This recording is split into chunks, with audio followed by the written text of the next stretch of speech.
Hallo meine Damen und Herren, herzlich willkommen zu unserem Video. Wie geht es Ihnen?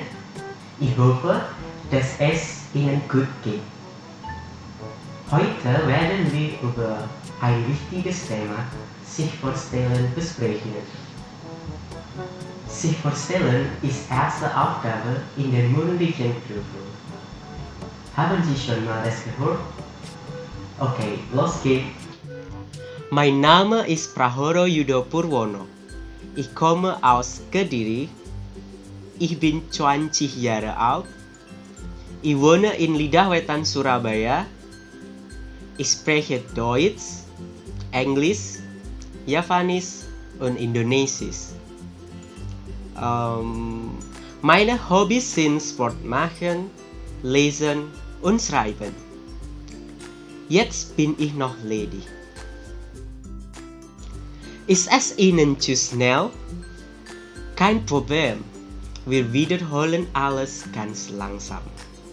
Beginnen wir mit dem Namen.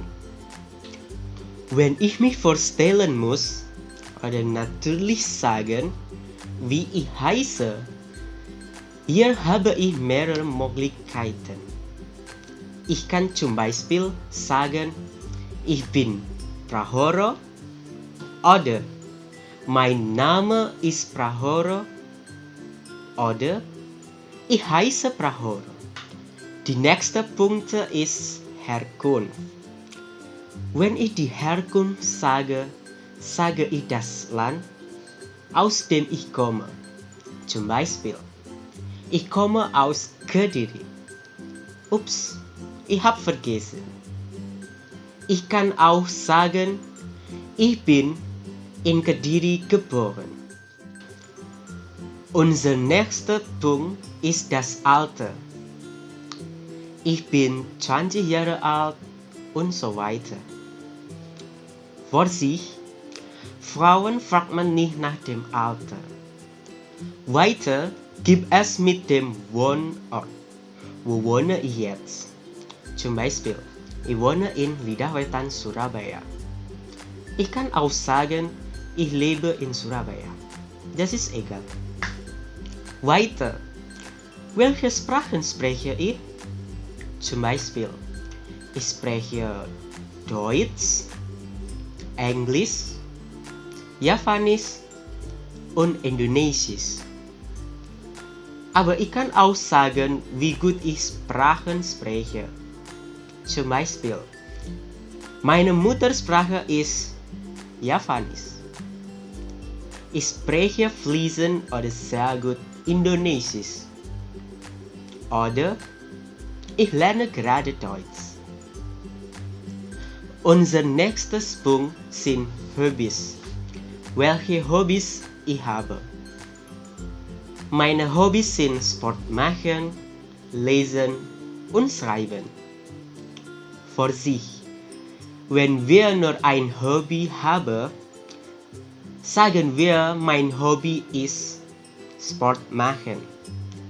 Wenn wir viele Hobbys haben, sagen wir, meine Hobbys sind Sport machen, lesen und schreiben. Danach möchte ich über den Familienstand erklären. Wenn ich verheiratet bin, wenn ich Single bin, hier kann ich zum Beispiel sagen, ich bin Single. Single bedeutet, ich habe keinen Freund oder keine Freundin.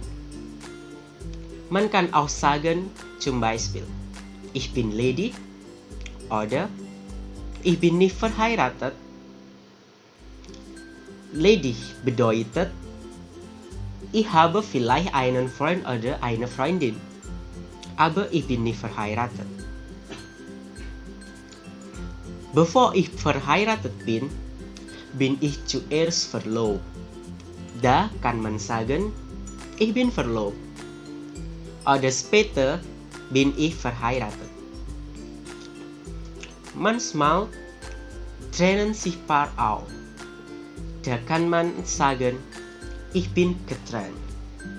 Oder ich bin geschieden. Wenn mein Partner schon tot ist, kann ich sagen, ich bin verwitwet. Ja, das ist alles. Ganz nicht schwer, oder? Okay, ich möchte alles noch einmal wiederholen. Mein Name ist Prahoro Yudo Purwono. Meine Herkunft ist Kediri. Ich bin 20 Jahre alt. Ich wohne in Lidahwetan, Surabaya. Ich spreche Deutsch, Englisch, Javanisch und Indonesisch. Meine Hobbys sind Sport treiben, lesen und schreiben. Jetzt bin ich noch ledig. Ist es Ihnen schwer? Nein, das ist so einfach. Ich wünsche Ihnen viel Spaß beim sich vorstellen und bis zum nächsten Mal. Tschüss!